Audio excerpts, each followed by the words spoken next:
Bonsoir à toutes et à tous et bienvenue dans cette église pour cet enseignement.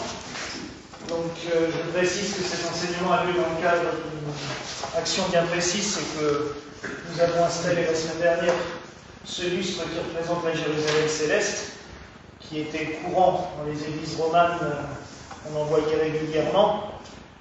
Il y a des très belles reproductions qui ont été faites au XIXe siècle, je pense à celui de Reims, notamment dans la basilique Saint-Rémy, ou celui qui était à Notre-Dame de Paris jusque dans les années 90 et qui a été déposé maintenant à la basilique Saint-Denis. Bon, il est très bien là-bas aussi, mais que l'archevêque de Paris n'a pas voulu récupérer pour l'inauguration de la cathédrale, mais qui sont des lustres beaucoup plus spectaculaires puisqu'ils font 6 mètres de large, de diamètre, celui-là ne fait qu'1 mètre. Mais malgré tout, la symbolique de la Jérusalem céleste est présente, et c'est à partir de cela que je vais faire cet exposé, et j'expliquerai la symbolique du lustre tout à l'heure en expliquant un petit peu les différents symboles qu'on y a intégrés. Déjà, je voudrais préciser une chose parce qu'on m'a posé la question 2 fois cette semaine, et notamment une amie qui m'a dit « Est-ce qu'on a le droit, quand on est chrétien et catholique, d'utiliser les pierres ?» Parce qu'elle a posé la question à son curé qui l'a traité de sorcière. Alors je lui ai dit, vous allez dire à votre curé de lire le livre de l'Apocalypse, chapitre 21 notamment, de lire aussi le livre de l'Exode avec le pectoral du grand prêtre, c'est sympa aussi, et enfin, de lui demander si il considère bien Hildegard de Bingen comme une sainte et une docteur de l'Église, puisque c'est Benoît XVI qui l'a nommée docteur de l'Église il n'y a même pas 20 ans. Docteur de l'Église, ça veut dire que ce qu'elle enseigne, c'est la parole de Dieu, c'est l'enseignement traditionnel de l'Église. Donc, elle lui a posé la question, en effet, il n'a pas trop su quoi lui répondre, et il a dit, bon, regardez vos superstitions. Non, en effet, les pierres n'ont rien de mal, et rien de dangereux, rien de néfaste, rien de sorcier. Mais il faut aussi, et c'est ce que vous aurez avec moi, parce que il ne faut pas vous attendre à avoir des théories New Age ou ésotériques, ça c'est sûr, c'est pas mon boulot. Comme le dit mon ami Monseigneur Meyer, je suis là avant tout pour guider vers le Christ. Donc ne vous attendez pas à ce que je vous emmène vers quelqu'un d'autre. C'est pas le but. Mais il faut quand même bien reconnaître qu'au cours des siècles, l'Église s'est intéressée à des matières diverses et variées. Au Moyen-Âge, on a vu énormément de prêtres alchimistes, des prêtres, même des jésuites qui étaient kabbalistes. D'ailleurs, le plus grand kabbaliste était jésuite, Athanasius Kirchner. S'intéressait aux pierres, Hildegard, XIIIe siècle, XIIe siècle, elle étudie les pierres. Elle nous donne même des clés magnifiques pour se soigner avec les pierres. C'est dans son livre des Physica, elle explique tout. Comment se soigner avec les plantes, comment se soigner avec les pierres, et même comment se soigner avec les sons, la musique. Et tous ceux qui auront déjà écouté des morceaux de musique composés par Saint Hildegarde, vous aurez tout de suite compris à quel point ça peut nous permettre de nous éveiller spirituellement et physiquement et de soigner énormément de choses. Donc ce soir, je me baserai sur un texte en priorité qui est le chapitre 21 de l'Apocalypse. C'est pas une messe, mais je vais quand même me permettre de vous le lire en priorité parce qu'il est important pour tout ce qui va suivre. Donc je remets dans le contexte l'Apocalypse, qui ne veut pas dire catastrophe, on l'interprète de nos jours. Apocalypse veut dire révélation en grec. Et donc c'est des visions que Saint Jean, l'évangéliste, a vues, a reçues de la part des anges, qui lui expliquent beaucoup de choses, et sans aucun doute tout ce qui s'est produit dans un univers parallèle au nôtre, depuis la création, depuis surtout la naissance du Christ jusqu'à la fin des temps. Et au chapitre 21, il nous écrit ça. Alors j'ai vu un ciel nouveau et une terre nouvelle, car le premier ciel et la première terre s'en étaient allés, et de mer il n'y en a plus. Et la ville sainte, la Jérusalem nouvelle, je l'ai vue qui descendait du ciel d'auprès de Dieu, prête pour les noces, comme une épouse parée pour son mari. Et j'entendis une voix forte qui venait du trône. Elle disait, « Voici la demeure de Dieu avec les hommes. Il demeurera avec eux et ils seront ses peuples. Et lui-même, Dieu avec eux, sera leur Dieu. Il essuiera toute larme de leurs yeux et la mort ne sera plus. Et il n'y aura plus ni deuil, ni cri, ni douleur. Ce qui était en premier s'en est allé. Alors celui qui siégeait sur le trône déclara, « Voici que je fais toutes choses nouvelles. » Et il dit, « Écris, car ces paroles sont dignes de foi et vraies. » Puis il me dit, « C'est fait, moi je suis l'alpha et l'oméga, le commencement et la fin. À celui qui a soif, moi je donnerai l'eau de la source de vie gratuitement. Tel sera l'héritage du vainqueur. Je serai son Dieu et lui sera mon fils. Quant aux lâches, perfides, êtres abominables, meurtriers, débauchés, sorciers, idolâtres et tous les menteurs, la part qui leur revient, c'est l'étang embrasé de feu et de soufre qui est la seconde mort. Alors arriva l'un des 7 anges aux 7 coupes remplies des 7 derniers fléaux et il me parla ainsi. Viens, je te montrerai la femme, l'épouse de l'agneau. En esprit, il m'emporta sur une grande et haute montagne. Il me montra la ville sainte Jérusalem qui descendait du ciel d'auprès de Dieu. Elle avait en elle la gloire de Dieu. Son éclat était celui d'une pierre très précieuse, comme le jaspe cristallin. Elle avait une grande et haute muraille, avec 12 portes, et sur ces portes, 12 anges. Des noms y étaient inscrits, ceux des 12 tribus d'Israël. Il y avait 3 portes à l'Orient, 3 portes au nord, 3 au midi et 3 à l'Occident. La muraille de la ville reposait sur 12 fondations portant les 12 noms des 12 apôtres de l'agneau. Celui qui me parlait tenait un roseau d'or comme mesure pour mesurer la ville, ses portes et ses murailles. La ville a la forme d'un carré, sa longueur est égale à sa largeur. Il mesura la ville avec le roseau, 12 000 stades. Sa longueur, sa largeur et sa hauteur sont égales. Puis il mesura sa muraille, 144 coudées, mesure d'homme et mesure d'ange. Le matériau de la muraille est de jaspe, et la ville est d'or pur, d'une pureté transparente. Les fondations de la muraille de la ville sont ornées de toutes sortes de pierres précieuses. La première fondation est de jaspe, la deuxième de saphir, la troisième de calcédoine, la quatrième d'émeraude, la cinquième de sardoine, la sixième de cornaline, la septième de chrysolite, la huitième de béryl, la neuvième de topaz, la 10e de chrysoprase, la 11e d'hyacinthe et la 12e d'améthyste. Les 12 portes sont 12 perles, chaque porte faite d'une seule perle. La ville est d'or pur, d'une parfaite transparence. Dans la ville, je n'ai pas vu de sanctuaire, car son sanctuaire, c'est le Seigneur Dieu, souverain de l'univers et l'agneau. La ville n'a pas besoin ni de soleil ni de lune pour l'éclairer, car la gloire de Dieu l'illumine. Son luminaire, c'est l'agneau. Les nations marcheront à sa lumière et les rois de la terre y porteront leur gloire. Jour après jour, jamais les portes ne seront fermées, car il n'y aura plus de nuit.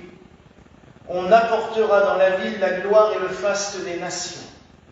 Rien de souillé n'y entrera jamais, ni personne qui pratique l'abomination ou mensonge, mais seulement ceux qui sont inscrits dans le livre de vie de l'agneau. Vous avez dû entendre que ce texte est d'une richesse exceptionnelle. Et pour ceux qui ont déjà fait un petit peu de symbolisme, je pense que vous aurez remarqué déjà ces 12 pierres, le chiffre 12, qui rappelle les 12 tribus d'Israël, et donc les 12 noms des apôtres. 12, c'est le chiffre de l'accomplissement. C'est le tour du cadran. C'est pour ça d'ailleurs que les heures ont été calculées. Et c'est dans la symbolique biblique tout ce qui est parfait. Il y a même une extrapolation, puisque l'on voit que la ville fait 144 coudées de long, de large et de haut. 144, c'est 12 fois 12. C'est l'extrapolation encore de la pureté. Beaucoup plus pure, beaucoup mieux. C'est aussi 144 000, par exemple, le nombre des élus que l'on lit dans l'Apocalypse. Il y en a une qui nous le lit tous les ans pour la Toussaint, puisque c'est la lecture du jour de la Toussaint, et 144 000 élus qui sont dans la gloire de Dieu. Donc déjà, la ville sainte représente ce qu'il y a de plus parfait, de plus pur. Elle est pure comme un cristal. C'est pour ça qu'il y a un cristal de roche du lustre. On y viendra. Mais il y a aussi toujours des particularités. Et c'est ça que symbolise un peu les 12 pierres. Comme d'ailleurs les 7 pierres traditionnelles qu'il y a dans cette église, vous voyez les petites croix, comme ça, il y en a 7 avec des pierres qui symbolisent les 7 rayons de l'arc-en-ciel aussi. Ça, c'est dans notre rituel, pour la consécration de l'église, on met 7 pierres. Ces 7 pierres sont comme un rayon, quand vous prenez par exemple justement un cristal très pur, vous le mettez au soleil, vous avez l'arc-en-ciel, c'est ces 7 couleurs. C'est la grâce de Dieu qui se diffuse en 7. Le principe des 12 pierres qu'il y a sur la Jérusalem céleste, c'est un petit peu comme si c'était la gloire de Dieu. Donc encore un niveau plus haut que juste les grâces qui sont données aux humains, qui se diffusent partout. Et si ce cristal très pur, illuminé par la gloire de Dieu de l'intérieur, se répand comme un arc-en-ciel, mais de 7 couleurs différentes, de 7 formes différentes, de 7 aspects différents. Je préfère ce terme d'aspect. Et c'est ce qui doit parler aussi à chacun. D'un autre côté, méditer sur les 12 pierres, parce que c'est un petit peu ça aussi le but de cette soirée, c'est de vous donner un élément concret. Parce qu'on nous parle souvent de la méditation. Alors c'est à la mode depuis les années 70, on va chercher en Orient toutes sortes de formes de méditation.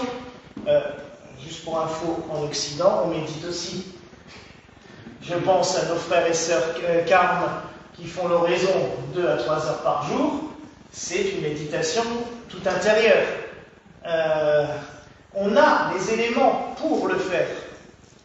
Et Hildegard l'avait déjà lu, d'autres l'ont travaillé avec le temps, et on se rend bien compte que si on médite sur ces 12 pierres, il y a 12 aspects différents qu'on peut travailler en nous.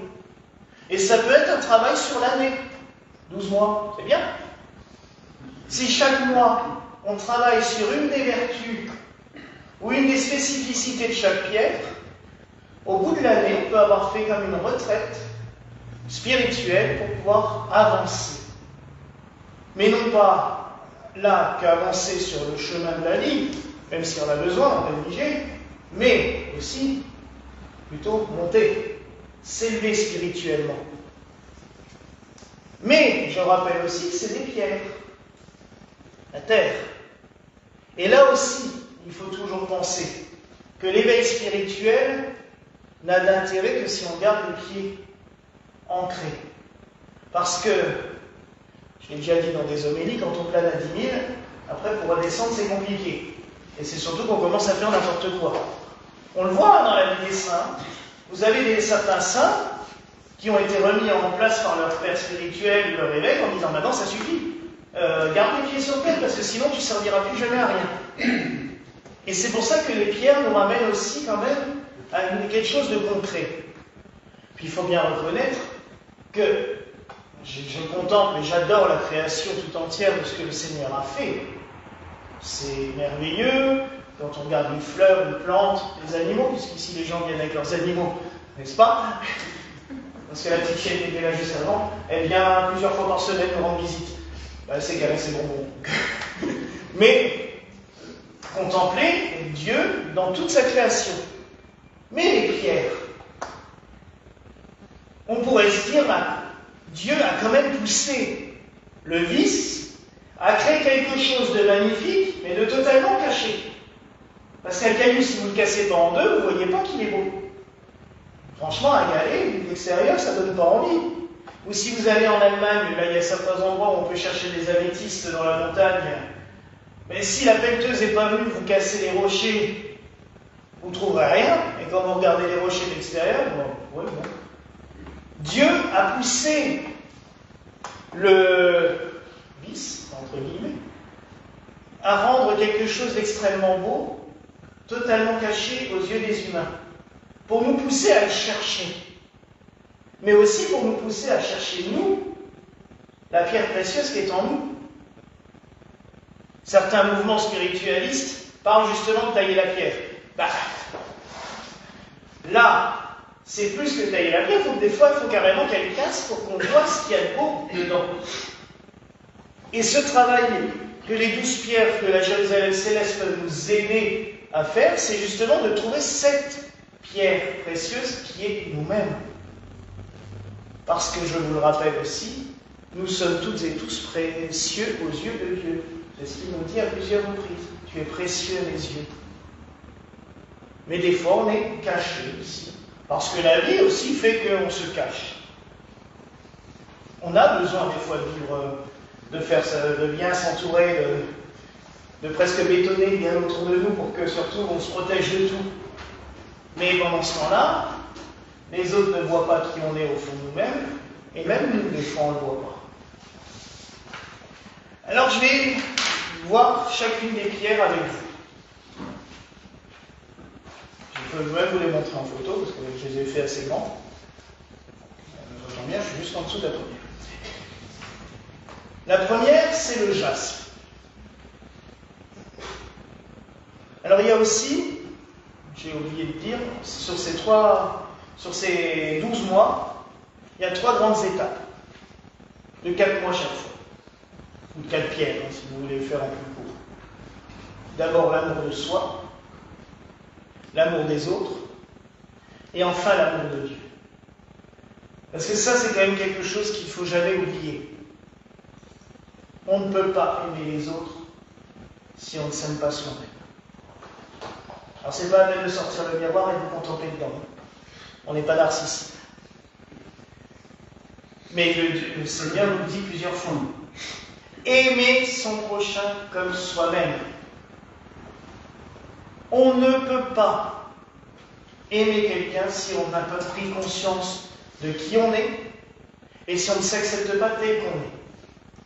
Et on le remarque souvent quand quelqu'un est très critique vis-à-vis de « Ah, t'as vu ça, t'as vu ci, t'as vu ça », c'est que lui-même n'arrive pas à s'accepter tel qu'il est. Donc les 4 premières pierres tourneront autour de l'amour de soi. Alors, la première pierre, donc, c'est le jaspe. Donc elle est rouge-orangé. Et je vais vous donner à chaque fois des symboles qui correspondent. L'apôtre qui lui correspond, c'est Simon-Pierre. Elle est reliée aussi à la tribu de Juda, qui est la première des tribus d'Israël. Il y a fort longtemps, vers le 2e, 3e siècle, il y a des textes gnostiques qui ont été écrits, qui ont parlé des pierres.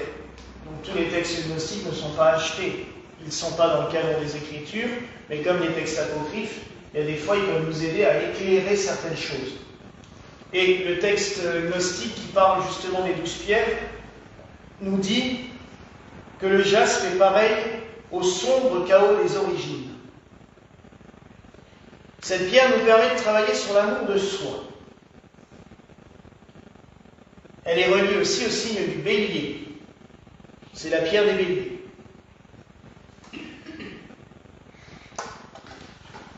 Monseigneur Payeur, que j'ai déjà cité, mais qui a travaillé aussi sur le sujet, a fait une recherche un petit peu pour trouver un texte biblique à chaque fois très court qui correspond avec ce que cela peut nous amener. Et justement, il lit dans l'Apocalypse, alors celui qui siégeait sur le trône déclara, voici que je fais toutes choses nouvelles. Et il dit, écris car ces paroles sont dignes de foi et vraies. Je fais toutes choses nouvelles. Nous sommes une chose nouvelle dans sa création. Chaque être humain est une création de Dieu et une chose nouvelle. Tous différents, tous particuliers. Et il faut penser que nous sommes comme ça. Arrêtons en tant qu'être humain de vouloir tout le temps dire « Ah oui, mais lui il est comme ça, je dois faire pareil. Ah ben non, mais lui il est comme ça, je dois faire pareil. » Et puis à un moment donné, je suis écartelé entre 10, là, je ne sais plus quoi faire. Et je suis qui, moi? Je suis une création de Dieu, une image de lui. Mais il faut que je me retrouve, il faut que je sache qui je suis. Et Hildegard, justement, ça peut aller avec d'ailleurs, nous conseille, dans des Physicas, son livre sur la botanique, la création et tout ça, nous dit que la jaspe, elle aide à retrouver la détente et la paix intérieure. Ah, forcément, si on se retrouve soi-même, ça peut déjà aider à retrouver une certaine forme de paix intérieure. Donc vous voyez, on commence ce cheminement tout doucement. La deuxième pierre, c'est le saphir. Alors oui, là, le saphir est blanc. Parce que, et c'est celle qui est juste au-dessus de moi, là, voilà, je vous la montre sur la photo, parce que dans la traduction hébraïque, il y a deux formes, enfin il y a toujours deux formes de saphir, le saphir bleu. Perso, je préférais celui-là, mais bon, c'était blanc sur. Mais dans la traduction hébraïque, on parle bien du saphir blanc. Mais Hildegard dit que les deux sont semblables. Alors cette pierre, elle est reliée à l'apôtre André et à la tribu de Ruben. Et le texte gnostique nous parle du saphir tel à la profondeur des cieux. Et la parole, le travail qu'on est censé faire avec ces pierres, c'est amour, acceptation. Accepter. Ah oui, c'est marrant, ça me fait réagir. Eh oui, accepter soi-même, accepter les autres, et accepter surtout ce qu'on ne peut pas changer. Pourquoi s'exciter, s'énerver pour des choses qu'on ne peut pas changer, qu'on ne peut pas bouger? Ah, il y a des choses, on peut faire ce qu'on veut, on n'y arrivera pas. Enfin, on n'a pas la capacité de le faire. C'est la pierre des taureaux. Donc, s'il y a des taureaux, ça peut être c'est une pierre de protection pour vous. La phrase de l'évangile qui correspond, c'est dans la première lettre de Jean, chapitre 4. Et nous avons reconnu l'amour que Dieu a pour nous, et nous y avons cru. Dieu est amour, qui demeure dans l'amour demeure en Dieu, et Dieu demeure en lui. Et oui, aimer. Ça, je pourrais le répéter du matin au soir, ceux qui viennent régulièrement à la messe le savent, que aimer, c'est un des mots qui sort le plus souvent de ma bouche. Mais parce que je pense que c'est l'essentiel. Tout le reste va avec, en fait. Et Hildegard nous dit que cette pierre aide à gérer les débordements affectifs. Donc ceux qui ont trop plein d'émotions et que ça sent facilement, peut-être qu'en portant un saphir, ça peut vous aider à maîtriser un peu plus vos émotions.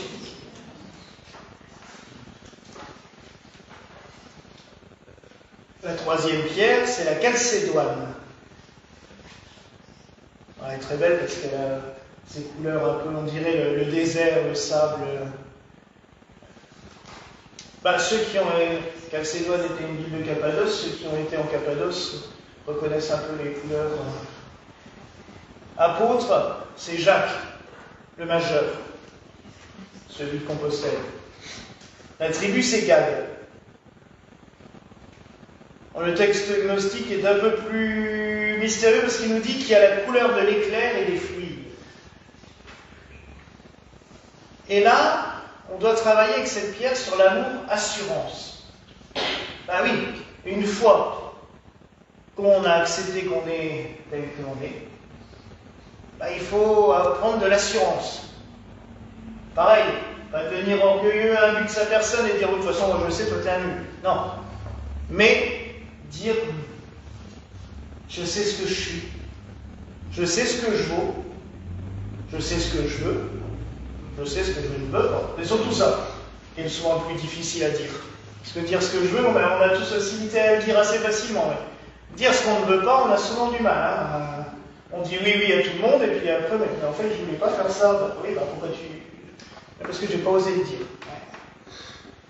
C'est la pierre des Gémeaux.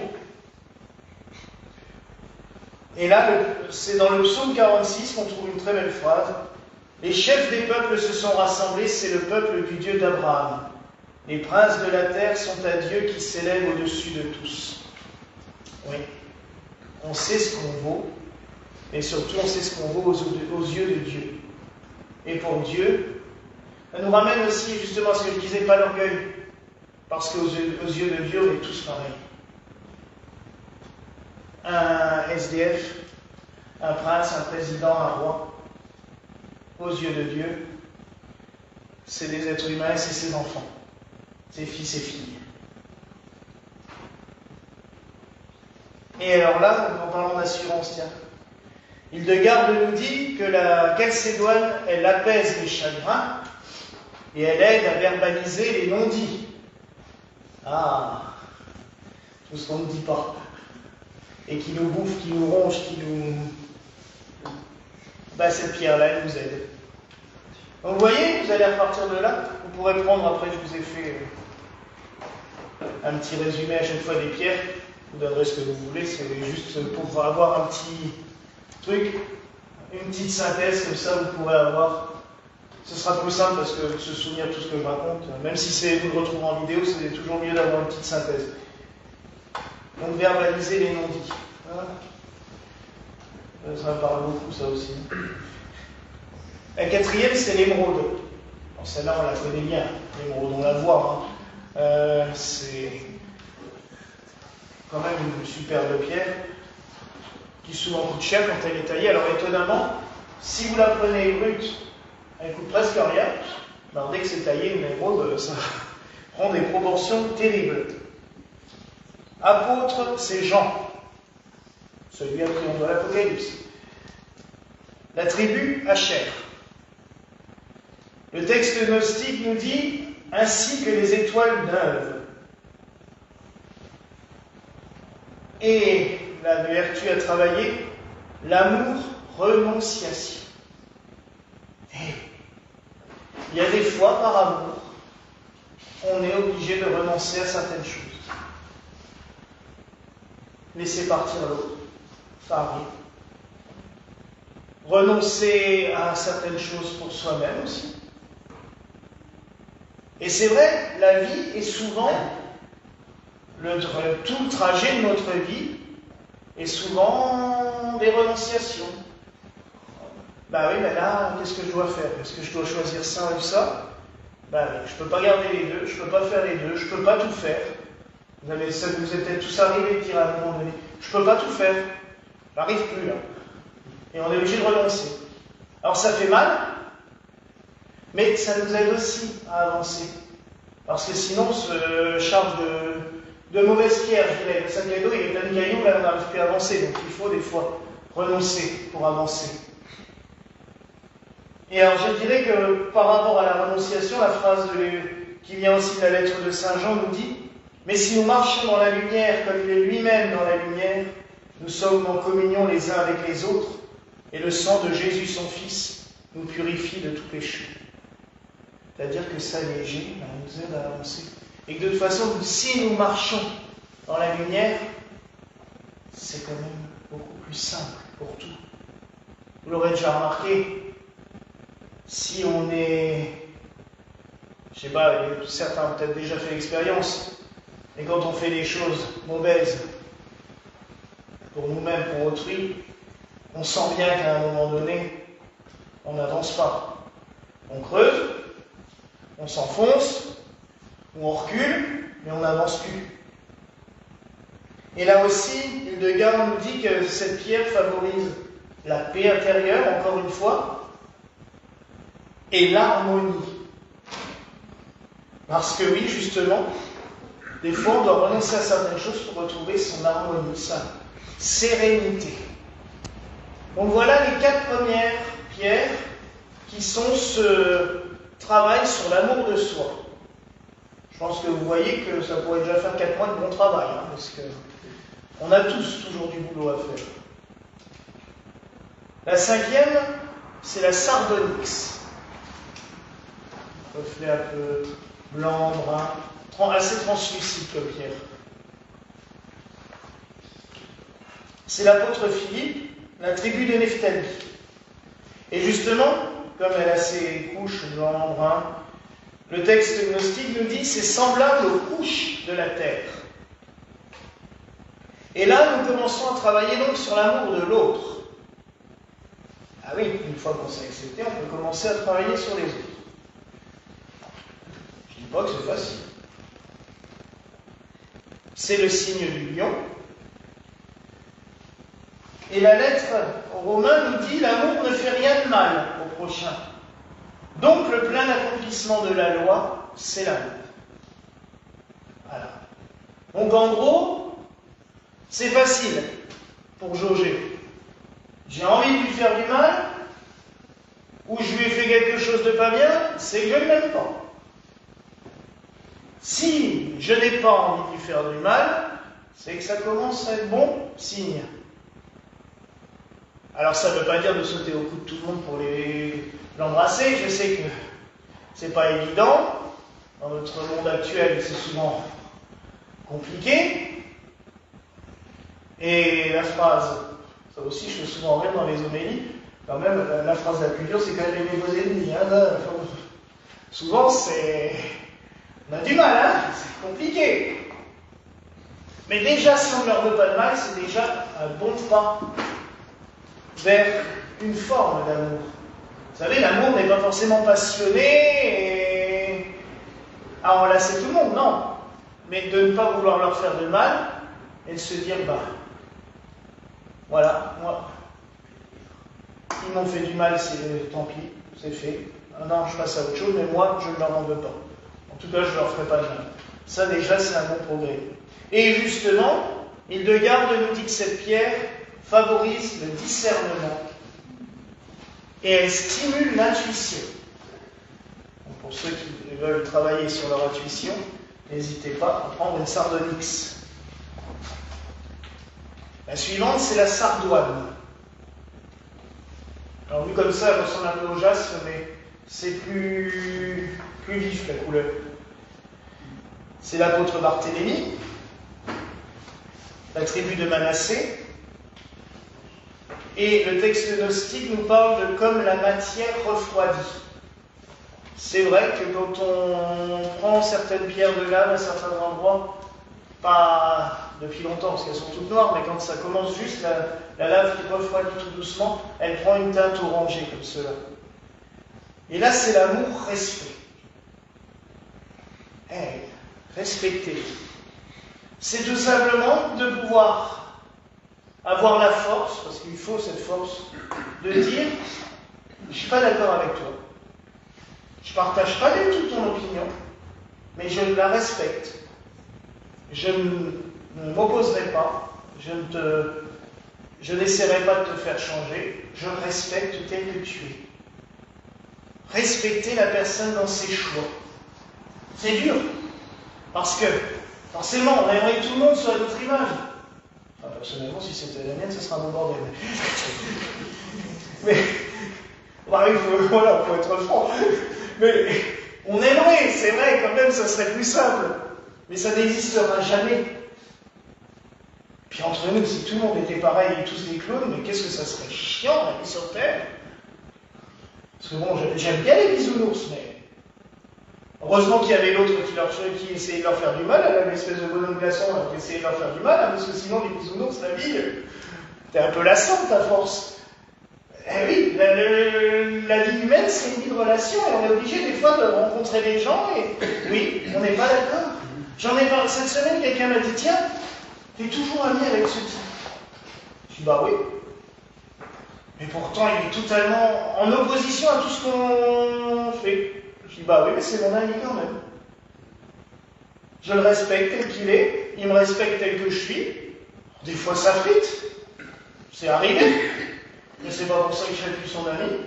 Et que si on peut aller boire un coup ensemble, on boira un coup ensemble. Parce qu'il a aussi des très grandes qualités. Mais on ne peut pas être d'accord sur tout, avec tout le monde. Donc il faut respecter leur choix. Même s'ils sont en opposition à l'autre. Et justement, Matthieu nous dit là à ce propos, le plus grand parmi vous, c'est votre serviteur. Celui qui est capable de se mettre à l'écoute de chacun, au service de chacun, c'est lui le plus grand. C'est ce qu'on dit aux évêques hein, quand on les consacre. Il y a 11 ans, quand on m'a consacré évêque, on m'a dit, maintenant tu es le serviteur des serviteurs. Ah bon. Et c'est vrai que dans notre liturgie gallicale, quand l'évêque ordonne les prêtres, il y a deux promesses d'obéissance. La première, l'évêque dit, est-ce que tu promets de travailler en communion avec moi? Le prêtre dit oui. Et l'évêque lui répond donc, moi je te promets d'être à ton service. Et l'évêque se met à genoux et lave les pieds du nouveau prêtre. Pour montrer qu'il est avant tout aussi à son service et que si besoin, il sera là pour lui. C'est ce que le Christ a fait. Le Christ a lavé les pieds de ses disciples. Et quand Pierre lui a dit, je ne veux pas, il lui a dit, si je ne te lave pas les pieds, tu n'auras pas de part avec moi. Il faut que tu comprennes qu'il faut passer des fois par servir l'autre pour pouvoir être servi dans le sens ne jamais rien faire en attendant quelque chose, mais toujours tout donner. Et je reviens à ce que j'ai dit hier dans mon homélie, aimer sans rien attendre en retour. Et d'un point de vue pratique, la Sardoine, Hildegarde nous dit qu'elle augmente la confiance, qu'elle apporte du courage et la joie de vivre. Ça donne envie. C'est l'apôtre Thomas, la tribu de Siméon. Le texte gnostique nous met où persiste l'éclat du soleil fécond. Donc celui qui avait traduit ce texte nous dit, ça rappelle aussi justement un petit peu la couleur, la chlorophylle, l'effet du soleil dans la nature. C'est l'amour-confiance. Eh oui, pour aimer l'autre, il faut avoir confiance. Et alors ça, donner sa confiance, hein, c'est dur. Surtout si elle s'est déjà fait avoir ou embobiner plusieurs fois, c'est compliqué. Et comme je dis souvent, confiance dans les autres, c'est dur, confiance en soi-même, c'est pas toujours facile. Heureusement qu'on peut avoir confiance en eux. Mais il faut donner sa confiance. À un moment donné, on n'a pas de choix. Si on ne donne pas sa confiance, on ne vit plus. Celui qui a confiance en personne ne vit pas. Il est enfermé dans une cité, mais c'est une cité avec des hauts murs, ça s'appelle une prison. Il faut pouvoir faire confiance. Là, ce qu'il y a pour moi, c'est la balance. Le signe de la balance. Et Jean nous dit, alors vous connaîtrez la vérité, et la vérité vous rendra libre. Ça aussi. Et oui, faire confiance à l'autre, c'est pouvoir dialoguer en toute vérité. Un ami est un vrai ami que s'il est capable de vous dire aucune vérité en face. Et que vous puissiez lui dire les vérités sans qu'il vous envoie par la porte en disant « je ne veux pas t'écouter », parce que là, c'est plus de l'amitié. Il faut pouvoir dialoguer en toute vérité. Et Hildegard nous dit que cette pierre, elle stimule l'énergie et la capacité d'apprentissage. Voilà. Pour ceux qui veulent étudier, ça peut être un outil extrêmement fort. La 8e pierre, c'est le béryl. Alors elle est bleu-gris. Elle est bleu-gris. Je la trouve assez jolie quand je les ai manipulées, parce que c'est moi qui les ai collées sur le lustre. Quand je les ai manipulées, je la trouvais très agréable, parce qu'elle me rappelait aussi un peu l'eau pure, l'eau de la mer, surtout quand on va dans le nord de la France, là, qui a cette mer très grise. C'est très beau. C'est Matthieu, l'évangéliste et apôtre, la tribu de Lévi. Le texte gnostique lequel rappelle la transparence des eaux marines. Mais c'est vrai que si vous allez par exemple dans la mer du Nord ou la Manche, c'est exactement ces couleurs-là que vous voyez dans la transparence de la mer, c'est exactement ça. L'amour, fidélité. Eh oui, une fois on a pu avoir la confiance avec l'autre, la fidélité. Ça parle de l'amour de couple, mais aussi en amitié. Quand on aime quelqu'un, on l'aime jusqu'au bout. Dans les bons moments, comme dans l'adversité. C'est difficile, hein. Je discutais avec quelqu'un cet après-midi parce que je l'ai félicité, parce qu'elle a un ami qui a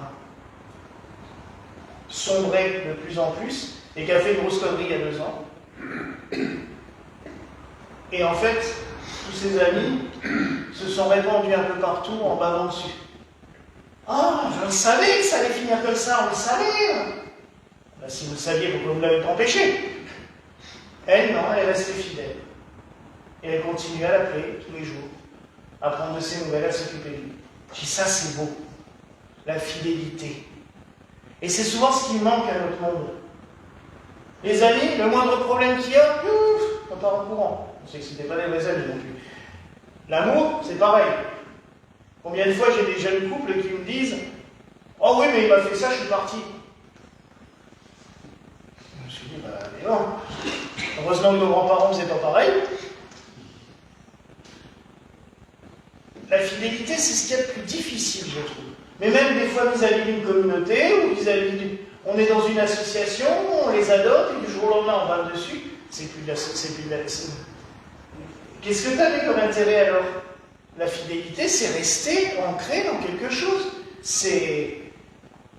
Voilà, rester fidèle à ses engagements envers les autres. Et justement, Matthieu nous dit « Heureux les cœurs purs, car ils verront Dieu ». Eh oui. Quand on a un cœur pur, c'est vrai qu'il est plus facile aussi d'être fidèle. Parce qu'on ne va pas chercher l'intérêt chez l'autre.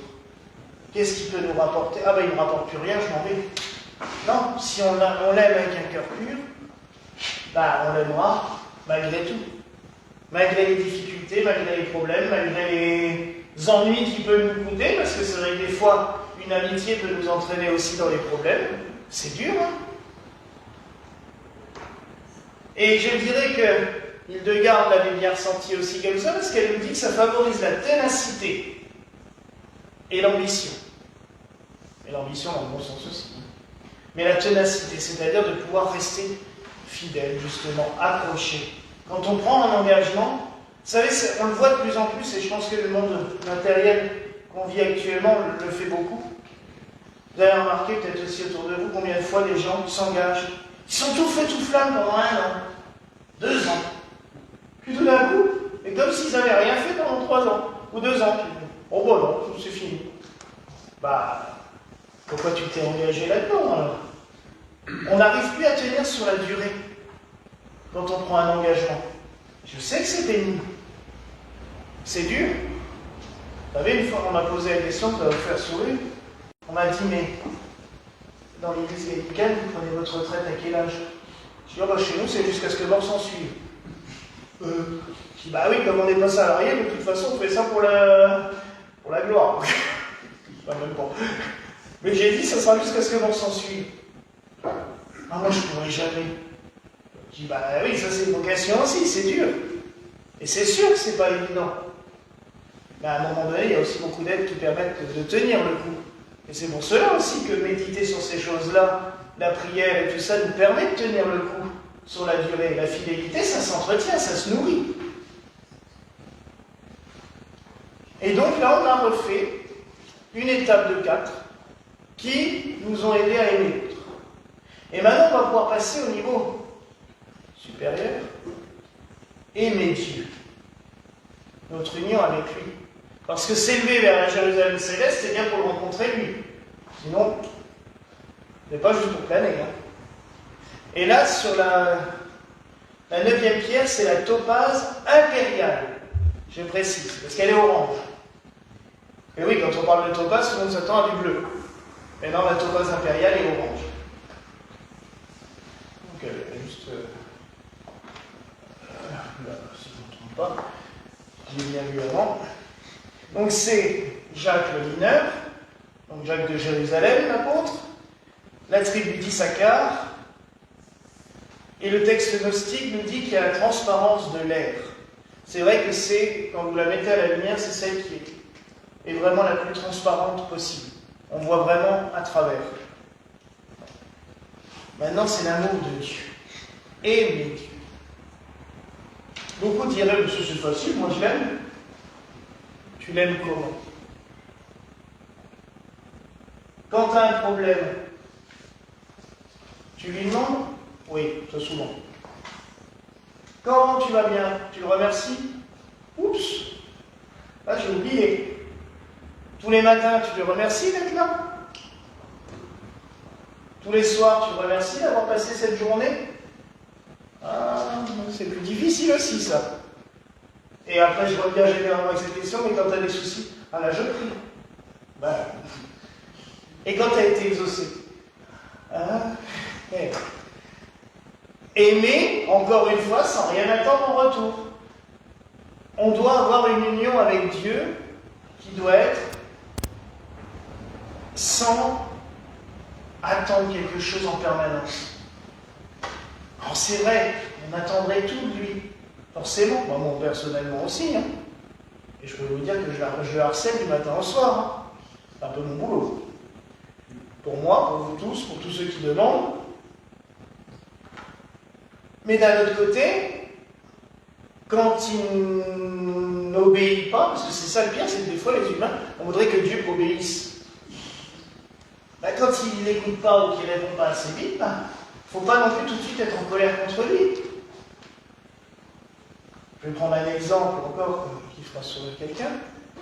Quand nos parents nous disent non, quand ils nous disaient non, on ne contestait pas. Elle n'est pas d'accord. Maman n'est pas d'accord. Mais logiquement, on ne conteste pas. Ou plus tard, on se dit, t'avais raison. Ça m'a fait du bien. Mais c'est vrai, en plus, c'est pas... Non mais une fois, a priori, je vous dis l'anecdote. L'anecdote, c'est qu'une fois, j'étais tout petit, elle m'a puni, elle m'a dit, tu vas dormir. Et je suis redescendu au bout d'une heure en lui disant, t'avais raison, ça m'a fait beaucoup de bien. Elle s'est énervée en plus. Mais je pense que je le pensais sincèrement, c'était même pas pour embêter le monde, c'est que je le pensais. Mais c'est vrai qu'on est toujours en train de contester les décisions de Dieu. Et au bout du compte, des fois, 2-3 ans après, on se dit, ah, mais t'avais pas tort. T'avais pas tort. Et c'est pour tout pareil. Si je vous disais pour ce projet de muscle, on l'a depuis 1 an. Mais on n'a pas foncé tête baissée, et heureusement. Parce que les premiers muscles que j'avais vus, 500, 600, 700 euros en France, un truc de fou. Et puis il faut laisser de côté, on dit, bah, tant pis, c'est pas pour le moment, on verra plus tard. Puis tout d'un coup, vous trouvez une opportunité, vous pouvez l'avoir pour 100 euros. Ah ben ça va mieux. Mais c'est pour tout, c'est un exemple matériel, mais c'est pour tout comme ça. Des fois, on n'est pas exaucé tout de suite, ben, on se rend compte quelques semaines, quelques mois, quelques années plus tard, que, ben, heureusement qu'il ne m'avait pas exaucé à l'époque. Ça aurait été la catastrophe. Des fois même avec des personnes, hein. Ça nous est déjà arrivé. Hein. C'est la pierre des Sagittaires aussi. Et la parole de Matthieu, l'évangéliste, vous êtes la lumière du monde. Une ville située sur une montagne ne peut être cachée. Ça aussi. Quand on aime Dieu, on le montre. On en parle. Alors là aussi, je précise, je ne vous dis pas d'aller crier au plein milieu de la rue, j'adore Dieu, j'aime Dieu. Hein. Parce que le problème, c'est que dans notre pays, la seule chose que vous risquez de finir, c'est avec une petite chemise qui se noue dans le dos et un vrai mat. C'est peut-être pas la solution. Mais de pouvoir le dire ouvertement quand quelqu'un vous dit « Mais qu'est-ce qui te rend heureux? Qu'est-ce qui te rend joyeux? Qu'est-ce qui fait que tu continues tout ça ?» Parce que je l'aime et j'y crois. C'est tout. Ça, c'est juste la lumière à transparaître. Et justement, Hildegard nous dit que la topaze impériale nous apporte la joie de vivre et la spontanéité. Ça aussi. Le monde manque de spontanéité. On est toujours en train. Est-ce que j'ai le droit de dire ça? Est-ce que je peux le dire? Si je le dis, ça va donner quoi? Ah oui, on nous dit ton talon cette fois dans la bouche quand on est petit. Mais il y a des fois, c'est bien aussi de pouvoir dire les choses spontanément. Bon, pas tout balancer en vrac sans faire attention au mal que ça peut faire. Mais quand même, de la spontanéité dans ses actions, ça ne fait pas de mal. La 10e, c'est la chrysoprase. Oui, je sais, il y a des noms quand même extrêmement... L'apôtre, c'est Saint Jude Thaddée. C'est l'apôtre compris pour les cas désespérés, les cas difficiles. C'est la tribu de Zabulon. Le texte gnostique, et d'ailleurs si vous voyez la pierre, vous voyez bien, c'est celle qui est juste là au coin, qui conserve l'éclat du feuillage printanier, un vert tendre. Et là, c'est l'amour adoration. Une fois qu'on aime Dieu, on l'adore. Adorer. Ça, c'est souvent ce qui est le plus compliqué, et surtout, depuis presque un siècle, où on a totalement dévalorisé le mot. Je ne sais pas si vous avez remarqué, j'adore les bonbons, j'adore ce film, j'adore cette musique, j'adore ci, j'adore ça. Bon, maintenant, c'est je kiffe. Mais bon, ça va peut-être changer, du coup, on va peut-être pouvoir reprendre le mot adoration dans le bon sens. Mais adorer était plus élevé qu'aimer. Et en fait, l'inversion du langage a fait que aimer était plus fort que adorer. Et moi, je me souviens, il y avait encore des grands-mères dans ma paroisse quand je disais, ah, j'adore les mots. On adore que Dieu. Bah, c'est vrai. Parce que le terme adorer, logiquement, est réservé dans la langue française. Et si vous prenez le dictionnaire de l'Académie française, c'est bien relié au culte. Adorer, c'est aimer, louer, chanter, célébrer, mais d'un cœur vraiment, un amour qui jaillit du cœur, comme si les hymnes et les cantiques sortaient directement des tripes pour aller vers Dieu. C'est quand même différent que d'adorer les bonbons ou une série. C'est la pierre des Capricornes. Et là, saint Paul, dans la lettre aux Galates, nous dit « Mes enfants, vous que j'enfante à nouveau dans la douleur jusqu'à ce que le Christ soit formé en vous. » L'adoration, c'est cela aussi. C'est le Christ qui vit en nous. Vous savez, on a une chance chez les chrétiens, c'est qu'on a un Dieu qui s'est offert à nous. Les autres dieux demandaient des offrandes en permanence. Alors que le Christ, c'est lui qui est venu et qui s'offre à nous. Et quand, dans le culte chrétien, c'est vrai, on met des fleurs, on met de l'encens, mais l'offrande principale, le pain et le vin, ils se transforment en corps et sang pour nous être offerts. Ça ne sert à rien d'offrir le pain et le vin sur l'autel si les gens ne communient pas. Ça n'aurait aucun sens. Dieu s'offre. Nous offrons nos louanges, nos chants à Dieu pour que lui s'offre à nous. Et je sais qu'il n'y a pas de moment le plus fort, et je dirais même, pour ceux qui aiment tout ce qui est rite magique ou rite, il n'y a pas de rite plus théurgique, parce que je préfère ce terme-là, puisque c'est magie divine, il n'y a pas de rite plus théurgique que la messe.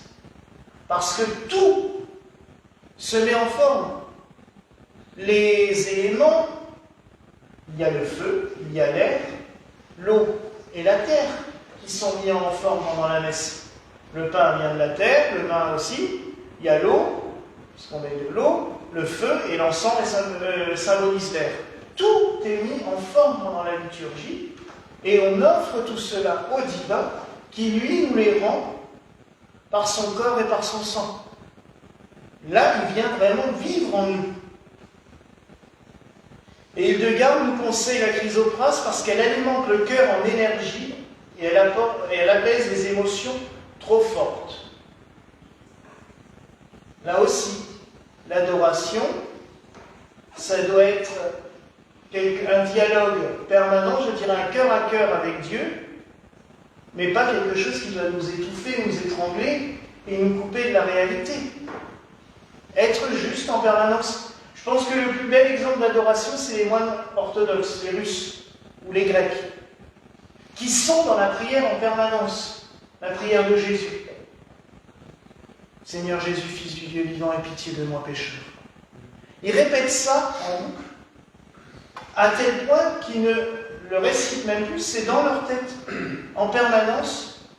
Et en fait, ils peuvent faire toutes leurs activités ordinaires, travailler tout en étant en permanence dans la prière.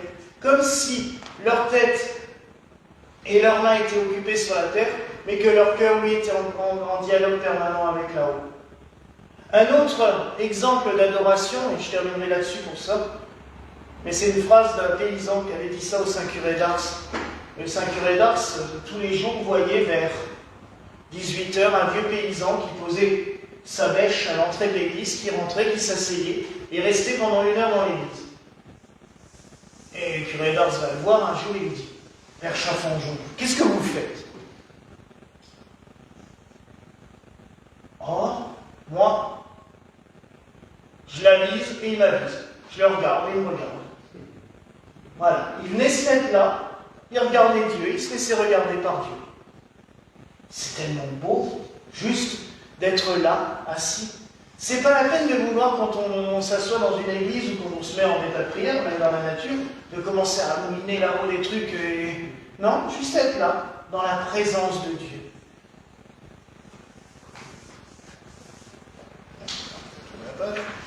Voilà. La 11e, c'est la Hyacinthe. C'est l'apôtre Simon le Zélote. Donc elle est un peu brun, un peu couleur de bronze. Couleur. Quelqu'un m'a dit il n'y a pas longtemps, on dirait du Coca-Cola. Mais c'est vrai que quand on la met à la lumière, c'est exactement comme quand on met un verre de Coca devant la lumière. C'est un peu ce brun translucide. C'est la tribu de Joseph. Et le texte gnostique nous dit qu'il y a la couleur de la chair. Bon, la chair qui a cette couleur-là, ça commence à devenir un peu... Je les ai donnés en référence. Après, chacun pourra y voir ce qu'il veut voir. Et là, c'est l'amour abandon. Une fois qu'on adore Dieu, c'est s'abandonner à lui. Alors ça, s'abandonner à la sainte volonté de Dieu, ou à la divine providence, comme on disait dans le temps. C'est plus compliqué aussi, j'avoue. Parce qu'il faut leur faire une totale confiance. Dire, bon, c'est vous qui gérez. Il y a des fois, ça peut être sportif aussi. Parce qu'il nous met sur des routes auxquelles on ne s'attend pas. Mais c'est tellement beau, au bout du compte. Et je peux vous dire qu'il y a quelques années, je ne pensais pas du tout me retrouver ici. Mais, voilà. Il nous conduit, et il faut le laisser faire. S'abandonner à Dieu, c'est ce qu'il y a de plus difficile. C'est ce que les plus grands saints ont fait. Même les... Dire à un moment donné, ben là, Seigneur, ça, je ne maîtrise plus. Je te laisse faire. Alors c'est pas le advienne que pourra ou Inch'Allah, hein. Non. Dans le christianisme, c'est pas ça, c'est juste dire, Seigneur, moi je fais ce que tu m'as donné à faire, mais je te laisse le gouvernail. Je suis monté sur le bateau, j'ai mis les voiles, maintenant je te laisse diriger. Si à des fois on ne peut plus, on ne peut pas tout contrôler, c'est pas possible. Puis plus on essaye de contrôler, je pense que vous l'avez tous remarqué dans vos vies, plus ça part dans tous les sens généralement. Hein. Quand on est dans le contrôle à 100%, il n'y a plus rien qui va. C'est la pierre des Verseaux, et la parole de Jean, c'est « Demeurez en moi comme moi en vous ». De même que le sarment ne peut pas porter de fruits par lui-même s'il ne demeure pas sur la vigne, de même, vous non plus, si vous ne demeurez pas en moi. Et oui, exactement cela. Être relié à Dieu en permanence dans tout ce que l'on fait, toutes nos œuvres, tous nos travaux, toute notre vie, de se dire « Seigneur, tu es là, je suis avec toi, je te suis, je me laisse porter par toi parce que sans toi, je ne peux pas avancer. » Et le conseil d'Hildegarde, c'est une pierre qui nous aide à dynamiser et qui développe l'enthousiasme et la gaieté. Peut être simple. Et la 12e pierre, c'est l'améthyste. Pierre qui est chère, forcément. C'est la pierre des élèves aussi. C'est ça que je vous dis. Alors l'apôtre, c'est Matthias. La tribu, c'est Benjamin. Et là, le texte gnostique nous dit « laquelle, lui, comme le jus de la vigne ». C'est vrai que quand on presse du raisin rouge, c'est vrai qu'il y a cette couleur mauve là qui est très belle. C'est l'amour participation. Parce que c'est bien ça le but, mes frères et sœurs, c'est qu'à un moment donné, on participe nous-mêmes à la divinité. Alors je vais ressortir cette phrase de saint Irénée que je cite souvent, mais c'est tellement beau. Dieu s'est fait homme pour que l'homme devienne Dieu. Pas pour devenir plus fort que lui. Pas pour devenir égal. On n'est pas Lucifer qui se prend pour Dieu. Mais pour participer à la divinité. Dieu, la seule chose qu'il veut, c'est nous prendre avec lui tous ensemble dans la Jérusalem céleste, que je disais justement avant. La Jérusalem céleste, ça symbolise justement cette plénitude de l'amour de Dieu, de cette unicité où nous sommes toutes et tous présents avec nos diversités. Toutes ces couleurs, c'est chacun de nous aussi, mais tous unis. Parce que les 12 tribus d'Israël, ça symbolise l'univers entier, le monde entier, tous les peuples de la terre. Donc on est toutes et tous appelés à rentrer, je dirais. Il y a un mystique du XVIIIe siècle, qui a des fois été un peu décrié, mais qui a écrit vraiment des belles choses, qui s'appelle Louis-Claude de Saint-Martin, qui parlait de la réintégration des êtres. Tous réintégrés dans la divinité. C'est très beau ça. On a tous besoin d'être réintégrés dans cette divinité. Participer à la vie éternelle. Participer au banquet céleste aussi, puisque c'est ce qui nous est promis. C'est la pierre des poissons. Et la Genèse nous dit, Dieu créa l'homme à son image, à l'image de Dieu il le créa, il les créa hommes et femmes. Mais oui, mes frères et sœurs, mes amis, nous sommes tous à l'image de Dieu. Ça ne veut pas dire qu'on est tous une image de Dieu. Là aussi, je vais vous faire sourire, parce que sinon, quand je me vois dans le miroir le matin, je me dis, le pauvre. Mais non, nous sommes tous une image de Dieu. Chacun, on est une image de la divinité. On en est issu et on doit y retourner. C'est pas notre seul but dans la vie, parce qu'il y a quand même du boulot sur la terre. Mais le but ultime, c'est de retourner dans la divinité. Et le conseil d'Hildegarde pour l'améthyste, elle nous dit que ça aide à l'imagination et à l'élévation spirituelle. On peut faire mieux. Et c'est vrai, la couleur mauve est parfaite pour méditer. Et quand vous vous mettez devant une améthyste, je pense que vous avez peut-être déjà tous fait cette expérience de regarder une améthyste, on est tout de suite transporté. Quand on regarde cette pierre-là, qu'elle soit petite comme ça ou grande comme ça, on est là, Wow. Alors c'est aussi une pierre qui est censée apporter la tempérance. C'est pour ça que c'est la pierre des évêques. En le temps, les évêques devaient tous avoir une améthyste. Maintenant, dans les années 60, ils ont troqué ça pour souvent une chevalière normale avec une croix. Mais c'est pas juste, la pierre, c'est vraiment l'améthyste. Et en plus, elle doit toucher la peau pour être en contact permanent, parce que justement, elle doit amener cette tempérance. Et je peux vous dire que j'en ai fait l'expérience. Ceux qui me connaissent bien, j'ai un tempérament assez sanguin. Et il m'est déjà arrivé de devoir répondre ou écrire à quelqu'un qui avait sévèrement abusé dans l'église ou pour d'autres choses. Et quand je suis à la maison, souvent j'enlève la croix et j'enlève ça pour être à l'aise. Et je commençais à écrire, puis en me relisant, je me disais, oula, tu peux pas envoyer ça comme ça, c'est pas possible. Je remettais la bague. Et je disais, non, maintenant, voilà, en tant qu'évêque, qu'est-ce que tu écrirais? Ah oui, c'est pas du tout la même chose. C'est beaucoup plus calme, beaucoup plus posé, beaucoup plus réfléchi, beaucoup plus tempéré. Donc ces pierres, franchement, ça marche. Et c'est vrai que toutes ces qualités qu'il garde pour les pierres, vous pouvez les tester. Il y en a plein d'autres. Hein. Là, vous avez ces 12 pierres-là parce qu'elles sont mentionnées dans la Bible, elles sont sacrées. Et je peux vous assurer que ça peut vraiment aider sur beaucoup de choses.